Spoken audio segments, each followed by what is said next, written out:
में प्रॉफिट है कि कितना लॉस है, किन बातों का ख्याल रखा जाए, फार्मिंग करना आसान है या मुश्किल काम है। चलें वीडियो को शुरू करते हैं। अस्सलाम वालेकुम जी, सुनाओ जी, की हाल है? ठीक ठाक हो? ठीक ठाक दुआ की नाम है भाई साहब? मेरा मोहम्मद अरशद। मोहम्मद अरशद। हाँ जी, मोहम्मद अरशद साहब है इलाका केरा वे? ਇਹ ਇਲਾਕਾ ਜੇ ਕਸ਼ਮੀਰ ਦੀ ਸਾਈਡ ਹੈ। जी जी, ਕਸ਼ਮੀਰ ਬਿਲਕੁਲ ਨਾਲ ਲੱਗਦਾ ਹੈ। ठीक हो गया वे। सियालकोट जिला ਸਿਆਲਕੋਟ ਜ਼ਿਲ੍ਹਾ सियालकोट, ਸਿਆਲਕੋਟ। ठीक हो गया। ਤੇ ਤੁਹਾਨੂੰ ਕਿੰਨਾ ਅਰਸਾ ਹੋ ਗਿਆ ਵੇ ਗੋਟ ਫਾਰਮਿੰਗ ਕਰਦੇ? ਤਕਰੀਬਨ ਮੈਨੂੰ 4 ਸਾਲ ਹੋ ਗਏ ਜੀ। 4 ਸਾਲ ਹੋ ਗਏ। ਤੁਹਾਨੂੰ ਕਿਸ ਤਰ੍ਹਾਂ ਸ਼ੌਕ ਪਿਆ ਕਿ ਗੋਟ ਫਾਰਮਿੰਗ ਸ਼ੁਰੂ ਕਰੀਏ? ਮੈਨੂੰ ਇਹ ਬਜ਼ੁਰਗਾਂ ਕੋਲੋਂ ਪਿਆ ਹੀ ਸ਼ੌਕ ਹੈ ਇਹਨੇ ਜਿਹੜੇ ਠੀਕ ਹੋ ਗਿਆ। ਜਿਹਨਾਂ ਅੱਗੇ ਤੁਸੀਂ ਇੰਟਰਵਿਊ ਲਿਆ। ਜੀ ਜੀ ਤੇ ਉਹ ਮੈਂ ਪਹਿਲਾਂ ਬੱਚੇ ਲਿਆਂਦੇ ਹਾਂ ਕੋ 3 ਜੀ, 2 ਜੀ। ਲੈ ਲਏ, ਇੱਕ ਲੈ ਲਈ ਛੋਟੀ, ਤੇ ਇੱਕ ਨਾਲ ਬੱਕਰੀ ਲਿਆਂਦੀ। ਤੁਸੀਂ ਕਿੰਨੇ ਜਾਨਵਰਾਂ ਤੋਂ ਕੰਮ ਸ਼ੁਰੂ ਕੀਤਾ ਸੀ? 4 ਜਾਨਵਰ ਮੇਰੇ ਕੋਲ। 4 ਜਾਨਵਰ। ਕਿੰਨੇ ਕਿੰਨੇ ਦੇ ਲਿਆਂਦੇ ਸੀ ਉਹ? ਉਹ ਲਿਆਂਦੇ ਹਨ 35,000 ਦੇ ਬੱਚੇ ਦੇ। 35,000 ਦੇ 4 ਤਿੰਨ ਲਿਆਂਦੇ ਸੀ। ਬੱਚੇ ਲਿਆਂਦੇ ਹਨ 15 ਦੇ, 20 ਦੀ ਬੱਕਰੀ। ਤੇ ਹੁਣ ਤੁਹਾਡੇ ਕੋਲ ਕਿੰਨੇ ਜਾਨਵਰ ਨੇ ਟੋਟਲ? ਮਾਸ਼ਾਅੱਲਾ ਇਸ ਟਾਈਮ ਮੇਰੇ ਕੋਲ 8 ਇੱਥੇ ਨੇ, 6 ਬੱਚੇ ਉਹ ਘਰ ਮੌਜੂਦ ਨੇ, 14 ਜਾਨਵਰ। ਠੀਕ ਹੈ, 14 ਜਾਨਵਰ ਨੇ। ਹਾਂਜੀ। ਤੇ ਤੁਸੀਂ ਜਾਨਾ ਕਿ ਹਰ ਸਾਲ ਕਿੰਨੇ ਕੁ ਜਾਨਵਰ ਬੱਕਰੇ ਸੇਲ ਕਰ ਦਿੰਦੇ ਹੋ ਈਦ ਮੈਂ ਵਾਸਤੇ? ਤਕਰੀਬਨ 4 ਸਾਲਾਂ ਦੇ ਵਿੱਚ ਨਾ ਪੌਣੇ 3 ਲੱਖ ਦੇ ਜਾਨਵਰ ਜਿਹੜੇ ਸੇਲ ਕੀਤੇ, 2 ਕੁਰਬਾਨੀਆਂ ਦਿੱਤੀਆਂ ਨੇ ਵਿੱਚ। ਜੀ ਠੀਕ ਹੋ ਗਿਆ ਵੇ। ਤੇ ਤੁਸੀਂ ਇਹ ਕੀ ਜਾਨਾ ਕਿ ਮਸ਼ਵਰਾ ਦੇਣਾ ਚਾਹੁੰਦੇ ਹੋ ਜਿਹੜੇ ਲੋਕ ਨਵਾਂ ਕੰਮ ਸ਼ੁਰੂ ਕਰਨਾ ਚਾਹੁੰਦੇ ਨੇ, ਉਹ ਇਸ ਕੰਮ ਨੂੰ ਕਰਨ ਜਾਂ ਨਾ ਕਰਨ? ਨਹੀਂ, ਬੇਸ਼ੱਕ ਇਹ 'ਚ ਫਾਇਦਾ ਕਰਨਾ ਚਾਹੀਦਾ, ਲੇਕਿਨ ਇਹਨਾਂ ਨੂੰ ਟਾਈਮ ਸਿਰ ਜਿਹੜੇ ਦਵਾਈਆਂ ਸ਼ਵਾਈਆਂ ਦਿੱਤੀਆਂ ਜਾਣੀਆਂ ਚਾਹੀਦੀਆਂ ਨੇ। ਇਹਨਾਂ ਦੀ ਖੁਰਾਕ ਦਾ ਸਹੀ ਇਸਤੇਮਾਲ ਹੋਣਾ ਚਾਹੀਦਾ। ਸਿਆਲ ਦੇ ਵਿੱਚ ਖਾਸ ਕਰਨ ਜ਼ਿਆਦਾ ਬਿਮਾਰ ਹੁੰਦੇ ਨੇ ਇਹ ਜਾਨਵਰ। ਠੀਕ ਹੋ ਗਿਆ। ਤੇ ਤੁਸੀਂ ਮਸ਼ਵਰਾ ਦਿਓ ਜੇ ਨਵੇਂ ਬੰਦੇ ਗੋਟ ਫਾਰਮਿੰਗ ਸ਼ੁਰੂ ਕਰਨਾ ਚਾਹੁੰਦੇ ਨੇ, ਉਹਨਾਂ ਨੂੰ ਖਰੀਦਦਾਰੀ ਦੇ ਹਵਾਲੇ ਨਾਲ ਥੋੜਾ ਜਿਹਾ ਸਾਨੂੰ ਜਾਨਾ ਕਿ ਗਾਈਡ ਕਰੋ ਕਿ ਖਰੀਦਦਾਰੀ ਮੰਡੀਆਂ 'ਚ ਕਰਨੀ ਚਾਹੀਦੀ ਹੈ ਜਾਂ ਲੋਕਲ ਜਿਹੜੇ ਵਪਾਰੀ ਨੇ ਜਿਨ੍ਹਾਂ ਨੇ ਬੱਕਰੀਆਂ ਰੱਖੀਆਂ ਨੇ ਸ਼ੁਰੂ ਤੋਂ, ਉਹਨਾਂ ਤੋਂ ਕਰਨੀ ਚਾਹੀਦੀ? ਨਹੀਂ, ਖਰੀਦਦਾਰੀ ਜਿਹੜੀ ਮੰਡੀਆਂ 'ਚ ਨਹੀਂ ਕਰਨੀ ਚਾਹੀਦੀ, ਜਿਨ੍ਹਾਂ ਆਮ ਲੋਕ ਰੱਖੇ ਨੇ ਨਾ ਉਹਨਾਂ ਕੋਲੋਂ ਕਰਨੀ ਚਾਹੀਦੀ ਹੈ। ਤੇ 2-3 ਬੱਕਰੀਆਂ ਜਿਹੜੀਆਂ ਨੇ ਉਹ ਤਕਰੀਬਨ ਵੇੜਾ ਭਰ ਹੜਦੀਆਂ ਨੇ 2 ਸਾਲਾਂ ਦੇ ਵਿੱਚ। ਠੀਕ ਹੈ। ਤੁਸੀਂ ਤੁਹਾਡਾ ਕਹਿਣ ਦਾ ਮਤਲਬ ਹੈ ਕਿ ਅਗਰ ਸਹੀ ਕੰਮ ਸ਼ੁਰੂ ਕਰਨਾ ਹੋਵੇ, ਵੱਡਾ ਕੰਮ, ਅਗਰ ਤੁਹਾਡੇ ਕੋਲ ਇਨਕਮ ਜ਼ਿਆਦਾ ਹੋਵੇ, ਪੈਸੇ ਜ਼ਿਆਦਾ ਹੋਵੇ, ਤੁਸੀਂ ਫਿਰ 10 ਬੱਕਰੀਆਂ ਲੈ ਲਓ। ਠੀਕ ਹੈ। ਅਗਰ ਇਨਕਮ ਕੰਮ में ਤੁਸੀਂ ਸ਼ੌਕ ਕਰਨਾ ਚਾਹੁੰਦੇ ਹੋ, ਫਿਰ 2-3 ਬੱਕਰੀਆਂ ਲੈ ਲਓ। ਹਾਂ ਬਿਲਕੁਲ, ਉਹ ਇਹਦਾ ਮਤਲਬ ਹੈ ਕਿ 3-4 ਬੱਕਰੀਆਂ ਵੀ ਹੋਣਗੀਆਂ ਨਾ, ਉਹ ਤੁਹਾਡੇ 2 ਸਾਲਾਂ ਵਿੱਚ 10-12-14 ਜਿਹੜੇ ਜਾਨਵਰ ਜਿਹੜੇ ਬਣਾ ਲੈਣੇ। ਠੀਕ ਹੋ ਗਿਆ। ਤੇ ਇੱਕ ਬੱਕਰੀ ਕਿੰਨੇ ਦੀ ਜਾਣਾ ਕਿ ਤੁਸੀਂ ਕਹਿੰਦੇ ਕਿ ਅੱਛੀ ਬੱਕਰੀ ਇੱਕ ਗੱਬਨ ਤੇ 3-4 ਮਹੀਨੇ ਦੀ ਗੱਬਨ ਤਿਆਰ ਬੱਕਰੀ ਕਿੰਨੇ ਦੀ ਲੱਭ ਜਾਂਦੀ ਹੈ? ਉਹ ਤਕਰੀਬਨ ਲੱਭ ਜਾਏਗੀ 35 ਤੋਂ 40 ਹਜ਼ਾਰ ਦੀ। 35 ਤੋਂ 40 ਹਜ਼ਾਰ ਦੀ ਦੇਸੀ ਔਰ ਨਾਗਰੀ ਦੇਸੀ ਨਾਗਰੀ ਨਸਲ ਦੀ ਹੈ, ਮੱਖੀ ਚੀਨੀ ਨਸਲ ਦੀ, ਬੀਤਲ ਦੇ ਵਿੱਚ ਸਿਆਲਕੋਟੀ ਚਾਹੇ ਬੀਤਲ ਹੈ, ਅੰਨੇ ਦੀ 35-40 ਦੇ ਵਿੱਚ ਚੰਗੀ ਬੱਕਰੀ ਠੀਕ ਠਾਕ ਦੀ ਲੱਭ ਜਾਂਦੀ ਜੇ। ਤੇ ਕਿੰਨਾ ਕੁ ਦੁੱਧ ਕਰ ਜੇਗੀ ਤਕਰੀਬਨ? ਉਹ ਤਕਰੀਬਨ 1.5 ਤੋਂ 2 ਕਿਲੋ ਦੁੱਧ। 1.5 ਤੋਂ 2 ਕਿਲੋ ਦੁੱਧ ਕਰ ਜੀ। ਅਗਰ ਉਹ 2 ਵੀ ਬੱਚੇ ਦਿੰਦੀ ਜਾਂ 3 ਬੱਚੇ ਦਿੰਦੀ ਹੈ, ਸਹੀ ਪਾਲ ਜਾਂਦੇ। ਸਹੀ ਪਾਲ ਜਾਣਗੇ। ਠੀਕ ਹੋ ਗਿਆ। ਤੇ ਤੁਹਾਡਾ ਕਹਿਣ ਦਾ ਕੀ ਮਕਸਦ ਹੈ ਕਿ ਇਹ ਕੰਮ ਨੂੰ ਜਾਨਾ ਕਿ ਸਹੀ ਕਰਨਾ ਚਾਹੀਦਾ ਵੇ? ਕੰਮ ਜਿਹੜਾ ਬਿਲਕੁਲ ਸਹੀ ਹੈ, ਮੁਨਾਫੇਵੰਦ ਨਬੀ ਪਾਕ ਦੀ ਸੁਨਨਤ ਹੈ। ਬਿਲਕੁਲ ਇਹ ਕੰਮ ਜਿਹੜਾ ਨਾ ਇਹ 'ਚ ਘਾਟਾ ਕੋਈ ਨਹੀਂ। ਠੀਕ ਹੋ ਗਿਆ ਵੇ। ਤੇ ਹੁਣ ਜਿਹੜੀ ਇਹਦੇ 'ਚ ਲੋਕ ਕਹਿੰਦੇ ਨੇ ਕਿ ਅਸੀਂ 10 ਬੱਕਰੀਆਂ ਲਈਆਂ, ਸਾਨੂੰ ਨੁਕਸਾਨ ਹੋ ਗਿਆ, ਅਸੀਂ 15 ਬੱਕਰੀਆਂ ਲਈਆਂ ਜਾਂ 5 ਬੱਕਰੀਆਂ ਲਈਆਂ, ਸਾਨੂੰ ਨੁਕਸਾਨ ਹੋ ਗਿਆ। ਉਹ ਵੇਖੋ ਨਾ, ਗੱਲ ਹੈ ਜ਼ਿੰਦਗੀ ਮੌਤ ਤੇ ਰੱਬ ਦੇ ਹੱਥ ਵਾਸਤੇ। ਠੀਕ ਹੋ ਗਿਆ ਵੇ। ਲੇਕਿਨ ਇਹ ਕਿ ਮੇਰਾ ਮਸ਼ਵਰਾ ਹੈ ਕਿ 2-3 ਲੈਣ, ਉਹ ਤੋਂ ਸ਼ੁਰੂ ਕਰਨਾ। ਉਹਨਾਂ ਤੁਹਾਡਾ ਕਹਿਣ ਦਾ ਮਕਸਦ ਹੈ ਕਿ ਇਹਦੇ ਤੋਂ ਤਜਰਬਾ ਕਰਨ।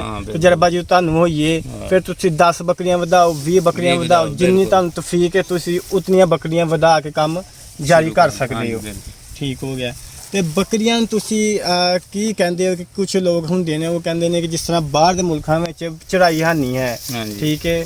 ਚੜਾਈ ਅਗਰ ਹੈ ਵੀ ਤਾਂ ਉਹ ਚੜਾਈ ਨਹੀਂ ਕਰਵਾਉਂਦੇ ਹੈ, ਉਹ ਵੰਡਾ ਪਾਉਂਦੇ ਨੇ, ਤੂੜੀ ਵੰਡਾ ਪਾ ਕੇ ਤੇ ਜਾਨਵਰ ਰੱਖਦੇ ਨੇ। ਜਾਨਵਰ ਵੀ ਸਿਹਤਮੰਦ ਹੁੰਦੇ ਨੇ। ਕਾਫੀ ਦੋਸਤ ਨੇ ਉਹ ਸਾਨੂੰ ਇਹ ਸਵਾਲ ਕਰਦੇ ਨੇ ਕਿ ਤੁਹਾਡੇ ਪਾਕਿਸਤਾਨ ਦੇ ਜਿਹੜੇ ਕਲਚਰ ਹੈ ਗੋਟ ਫਾਰਮਿੰਗ ਦਾ, ਉਹ ਇਹ ਮੱਦੇਨਜ਼ਰ ਰੱਖਦਾ ਇਸ ਚੀਜ਼ ਨੂੰ ਕਿ ਸਿਰਫ ਚੜਾਈ ਕਰਵਾਈ ਜਾਵੇ? ਨਹੀਂ, ਚਰਾਈ ਵੀ ਇਹਨਾਂ ਦੀ ਹੋਣੀ ਚਾਹੀਦੀ, ਨਾਲ ਸ਼ਾਮ ਨੂੰ ਇਹਨਾਂ ਨੂੰ ਕੋਈ ਵੰਡਾ ਛੰਡਾ ਵੀ ਪੈਣਾ ਚਾਹੀਦਾ। ਵੰਡਾ ਛੰਡਾ ਪਾਓ ਤੇ ਸਿਹਤ ਇਹਨਾਂ ਦੀ ਠੀਕ ਰਹਿੰਦੀ ਹੈ। ਇਹਨਾਂ ਨੂੰ ਫੇਰਾ ਲਾਜ਼ਮੀ ਹੈ। ਠੀਕ ਹੈ। ਹੁਣ ਤੁਹਾਡੇ ਕਹਿਣ ਦਾ ਘੰਟਾ 2 ਘੰਟੇ 3 ਘੰਟੇ ਇਹਨਾਂ ਨੂੰ ਫੇਰਨਾ ਚਾਹੀਦਾ। ਠੀਕ, ਤੁਹਾਡੇ ਕਹਿਣ ਦਾ ਮਕਸਦ ਹੈ ਕਿ ਚਾਹੇ ਉਹਨੂੰ ਤੁਸੀਂ ਗੋਟ ਫਾਰਮਿੰਗ ਨੂੰ ਘਰ ਦੇ ਵਿੱਚ ਰਹਿ ਕੇ ਵੀ ਕਰੋ, ਪਰ 1 ਘੰਟਾ ਵਾਕ ਕਰਵਾ ਦਿਓ।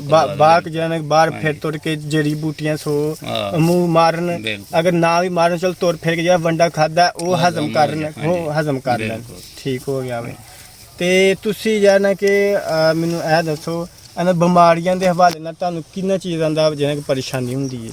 ਬਿਮਾਰੀਆਂ ਤਕਰੀਬਨ ਇਹਨਾਂ ਨੂੰ ਕਿਤੇ ਵਾਹ ਲੱਗ ਜਾਂਦਾ। ਠੀਕ ਹੋ ਜਾਂ ਕਿਤੇ ਠੰਡ ਛੰਡ, ਤੇ ਇਹਨਾਂ ਦੀਆਂ ਦਵਾਈਆਂ ਜਿਹੜੀਆਂ ਨੇ ਲਿਆ ਕੇ ਮੈਡੀਕਲ ਸਟੋਰ ਤੋਂ ਰੱਖੀਆਂ ਹੁੰਦੀਆਂ ਨੇ। ਠੀਕ ਹੈ। ਤੇ ਜਿਹੜੀ ਹਫਤੇ ਬਾਅਦ ਜਾਂ ਮਸਾਲਾ ਦਿੰਦੇ ਹੋ ਹਾਜ਼ਮੇ ਵਾਲਾ ਸਟਮਕ ਪਾਊਡਰ ਹੁੰਦੇ, ਸਟਮਕ ਤਕਰੀਬਨ 15 ਦਿਨਾਂ ਬਾਅਦ, 20 ਦਿਨਾਂ ਬਾਅਦ, 10 ਦਿਨਾਂ ਬਾਅਦ ਉਹ ਦੇ ਛੜੀ। ਠੀਕ ਹੋ ਗਿਆ ਵੇ। ਤੇ ਚਲੋ ਜਾਨਾ ਕਿ ਤੁਹਾਨੂੰ ਮਜ਼ੀਦ ਜਿਹੜੀਆਂ ਅੱਛੀ ਜਾਨਾ ਕਿ ਤੁਹਾਨੂੰ ਕੋਲ ਇੱਕ ਦੋ ਕੁਐਸਚਨ ਪੁੱਛਣੇ ਆ ਕਿ ਗੋਡ ਫਾਰਮਿੰਗ ਦੇ ਮਤਲਬ ਕਿ ਕਈ ਬਿਮਾਰੀਆਂ ਐਸੀ ਨੇ PPR ਹੋ ਗਈ, ਠੀਕ ਹੈ, ਉਹ ਆਂਦੀ ਹੈ ਜਦੋਂ ਨਏ ਜਾਨਵਰ ਲੈ ਕੇ ਆਉਂਦੇ ਨੇ। ਕਈ ਦੋਸਤਾਂ ਨੇ ਸਾਨੂੰ ਜਾਨਾ ਕਿ ਸਵਾਲ ਕੀਤੇ ਹਨ, ਮੈਸੇਜ ਕਰਦੇ ਨੇ ਕਿ ਅਸੀਂ ਨਏ ਜਾਨਵਰ ਲੈ ਕੇ ਆਉਂਦੇ ਹਾਂ ਮੰਡੀਆਂ ਤੋਂ, ਉਹ ਆਉਂਦੇ ਉਹਨਾਂ ਨੂੰ ਮੂੰਹ ਤੇ ਛਾਲੇ ਹੋ ਜਾਂਦੇ ਨੇ, ਉਹਨਾਂ ਨੂੰ ਵਾਹ ਲੱਗ ਜਾਂਦਾ ਹੈ, ਉਹ ਕੀ ਵਜ੍ਹਾ ਹੁੰਦੀ ਹੈ? ਉਹ ਪਾਣੀ ਦਾ ਆਬੋ-ਹਵਾ ਦਾ ਫਰਕ ਪੈਂਦਾ। ਹੁਣ ਬਾਹਰ ਨਗਰ ਹੁੰਦੇ ਨੇ ਨਾ ਜੀ ਜਾਨਵਰ, ਉਹ ਤਕਰੀਬਨ 2-3 ਮਹੀਨੇ ਲੱਗ ਜਾਂਦੇ ਉਹਨਾਂ ਨੂੰ ਸੈੱਟ ਹੋਣ ਤੇ। ਕਈ ਵਿੱਚ ਬਿਮਾਰ ਹੋ ਜਾਂਦੇ, ਹਲਾਲ ਵੀ ਹੋ ਜਾਂਦੇ, ਮਰ ਵੀ ਜਾਂਦੇ ਨੇ। ਠੀਕ ਹੋ ਗਿਆ ਐਸ ਆਪਣੇ ਜੂਹ ਦਾ ਇਲਾਕੇ ਦਾ ਜਿਹੜਾ ਨਾ ਮਸਲ ਜਾਨਵਰ, ਉਹਨੂੰ ਇਹ ਟੈਨਸ਼ਨ ਕੋਈ ਨਹੀਂ ਹੁੰਦੀ।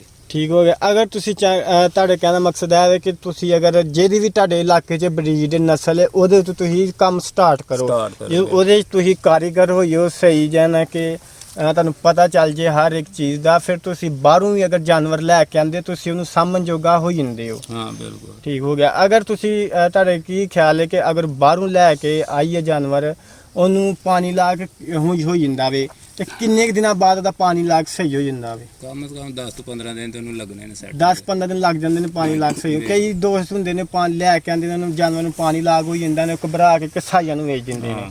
ਠੀਕ ਹੈ, ਤੁਹਾਡੇ ਕਹਿਣ ਦਾ ਮਕਸਦ ਹੈ ਵੇਚਣਾ ਨਹੀਂ ਚਾਹੀਦਾ, ਥੋੜੀ ਜਿਹੀ ਟ੍ਰੀਟਮੈਂਟ ਕਰਨੀ ਚਾਹੀਦੀ ਹੈ। ਟ੍ਰੀਟਮੈਂਟ ਹੋਣੀ ਚਾਹੀਦੀ ਹੈ ਨਾ, ਜਦੋਂ ਜਾਨਵਰ ਰੱਖੇ ਨੇ ਤਾਂ ਉਹਨਾਂ ਨੂੰ ਵੇਖਣਾ ਚਾਹੀਦਾ। ਯਕਦਮ ਥੋੜਾ ਕੁ ਬਿਮਾਰ ਹੋਇਆ ਤੁਹਾਨੂੰ ਡਾਕਟਰ ਨੂੰ ਬੁਲਾਓ, ਉਹਨੂੰ ਕਸਾਈ ਨੂੰ ਬੁਲਾਓ, ਵੇਚੋ ਤੇ ਬਸ ਲਾਲ ਨਹੀਂ। ਇਹ ਨਹੀਂ ਤਰੀਕਾ ਸਹੀ।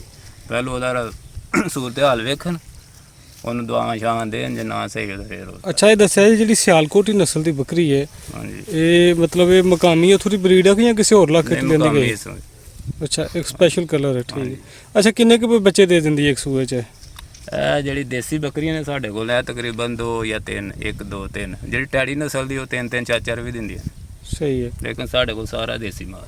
ਤੇ ਜਿਹੜੀ ਇਹਦੀ ਮਤਲਬ ਪੱਠ ਹੈ ਸਿਆਲਕੋਟੀ ਨਸਲ ਦੀ, ਹਾਂਜੀ, ਇਹ ਕਿੰਨੀ ਦੇਰ ਤੋਂ ਬਾਅਦ ਮਤਲਬ ਗੱਭਣ ਹੋਣ ਦੇ ਕਾਬਲ ਹੋ ਜਾਂਦੀ ਹੈ? ਗੱਭਣ ਤਕਰੀਬਨ 11-12 ਮਹੀਨੇ 10 ਮਹੀਨੇ ਦੀ। ਲੇਕਿਨ ਇਹ ਦੋਂਦੀ ਲੱਗੇ ਨਾ 14 ਮਹੀਨੇ ਤੋਂ ਉੱਤੇ ਜਾ ਕੇ ਲੱਗੇ ਫਿਰ ਸਹੀ ਬੱਕਰੀ ਬਣਦੀ। ਇਹਦੇ 'ਚ ਕੀ ਮਤਲਬ ਮਸਲਾ ਕਿ ਕੱਦ ਸਹੀ ਕਰ ਜਾਂਦੀ ਹੈ ਫਿਰ। ਠੀਕ ਹੈ। ਤੁਹਾਡੇ ਕਹਿਣ ਦਾ ਮਕਸਦ ਇਹ ਵੇ ਕਿ ਅਗਰ ਦੋਂਦੀ ਹੋਣ ਤੋਂ ਪਹਿਲਾਂ ਅਗਰ ਇਹ ਬਣਾ ਲਈ ਜਾਵੇ ਤਾਂ ਕੱਦ ਨਹੀਂ ਆਨਾ ਕਰਦੀ, ਕੱਦ ਕੰਮ ਕਰੇਗੀ। ਕੰਮ ਕਰੇਗੀ। ਅਗਰ ਇਹ ਚੋਗੀ ਹੋਵੇ ਤਾਂ ਕੱਦ ਸਹੀ ਹਾਂ, ਕਰੇਗੀ। ਦੋਂਦੀ ਲੱਗ ਜਾ ਫਿਰ ਵਨ ਹੋਏ ਫਿਰ ਬਹੁਤ ਕੱਦ ਕਰੇਗੀ। ਅੱਛਾ। ਇਹ ਮੇਰੀ ਪਾਠੇ ਹੱਥੇ ਇੱਕ ਚੀਨੀ ਤੁਸੀਂ ਵੇਖੀ ਹੋਣੀ ਹੈ। ਮੱਖੀ ਚੀਨੀ।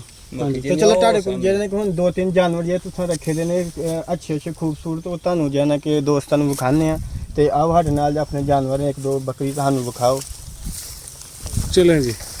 हाँ चलिए स्टार्ट। कितने 10 इंच चाहिए। बस हम दे भी दें। तो दोस्तों का हम आगे हम दिखाते हैं कि ये ब्रीड कौन सी है, इनसे बात करते हैं जिनकी ये बकरी है, ओनर से बात करते हैं कि ये किस ब्रीड की, किस ये जो है ना कि इसमें जो ये नज़र आ रहे हैं मक्खी चीनी का भी इसमें क्रास मौजूद है। तो ओनर से पूछते हैं कि ये क्या सीन है। तो हम यह दसो कि सियालकोटी और मक्खी चीनी का क्रास है? नहीं है इधर का ही ले ला जी नवान होई। ठीक हो गया वे। हाँ जी, ਇਹਦੀ ਮਾਂ ਜਿਹੜੀ ਉਹ ਚੂਰੀ ਕੰਮ।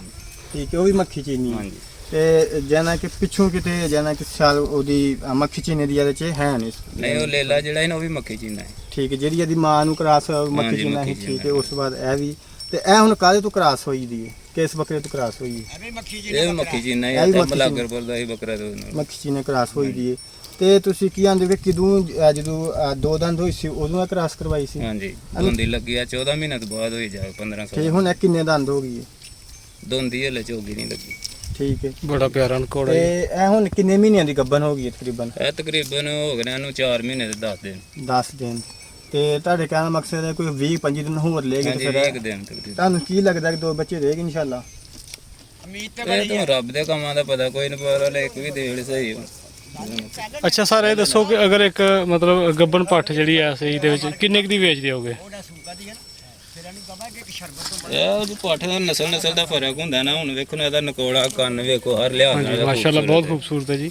ਇਹ ਜੇ ਦੇਣੀ ਹੋਏ ਤੇ 45-50 ਹਜ਼ਾਰ ਰੁਪਏ ਵੈਸੇ ਘੱਟ ਨਹੀਂ। ठीक है, 45 से लेकर 50,000। ठीक है जी। पट्ठ चार दांत है तैयब भाई? जी तकरीबन 4 दांत है और पहला सूबा है इसका। अच्छा, पहली दफ़ा जी, पहला ना माशाल्लाह। ठीक है। अच्छा, ये मकामी ब्रीड है सियालकोट दी? सियालकोट दी मकामी मक्खी चीनी। ठीक है जी। अच्छा जी तैयब भाई। 10 मिनट में सर। जी भाई। तो दोस्तों को अभी एक और दो बकरी दिखाते हैं। शरी कलर का इनके पास जो है कि बकरी एक दो मौजूद है, वो दिखाते हैं, उनका शो करवाते हैं। तो चलें हमारे साथ रहिएगा। 15 दिन हो गए। अच्छा तो दोस्तों ये इनके पास एक शीरी बकरी है। इनके इसके मतलब बात करते हैं कि ये कितने दांत है जी? ये चौगी लगी चौगी जाना कि हो गई है, ठीक हो गया वे ते तीसरा सूआ है। तीसरा सूआ वे यानी हुन तकरीबन मेरे ख्याल से सूई है ये। हाँ जी, एक लेला एक लेली है, 15 दिन हुए सूआ। 15 दिन हो गए ने, टशटा सुटदी पई है, ठीक है। एक लेला ते एक ले ली है। अगर अदन इस तरह की बकरी जाना कि तुसी बेचना चाहो तो किन्ने दी कीमत है? तकरीबन 50,000। 50,000 रुपए दी एक लेली एक लेला ते एक बकरी, ठीक है। ते ਇਹ ਦੁੱਧ ਤਕਰੀਬਨ ਕਿੰਨਾ ਦੇ ਦਿੰਦੀ ਹੈ? तकरीबन 2 किलो का 2 ਕਿਲੋ ਦੋਵਾਂ ਟਾਈਮਾਂ ਦੁੱਧ ਦੇ ਦਿੰਦੀ ਹੈ ਅਗਰ ਅਦੀ ਖਿਦਮਤ ਅੱਛੀ ਕੀਤੀ ਜਾਵੇ। ਖੁਰਾਕ ਪੇ ਜ਼ਿਆਦਾ ਵੀ ਖੁਰਾਕ ਪਵੇ ਤੇ ਤੁਸੀਂ ਵੰਡਾ ਛੰਡਾ ਜਾਨਾ ਕਿ ਇਹਦਾ ਦੁੱਧ ਹੋਰ ਜ਼ਿਆਦਾ ਲੈ ਸਕਦੇ ਹੋ।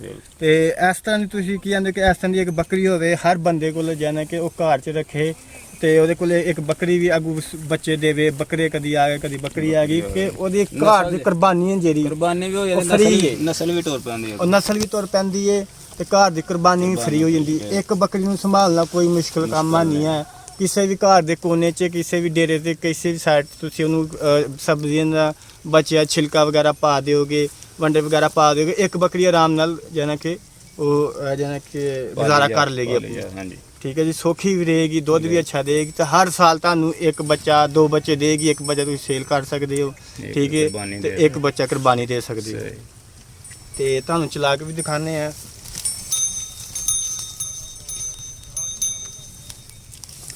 तो दोस्तों उम्मीद करते हैं कि आपको हमारी ये वीडियो पसंद आई होगी। अगर वीडियो पसंद आए तो हमारे चैनल को सब्सक्राइब करें, वीडियो को लाइक करें, वीडियो के दोस्तों के साथ शेयर करें ताकि दोस्तों को नॉलेज मज़ीद नॉलेज में इजाफ़ा हो।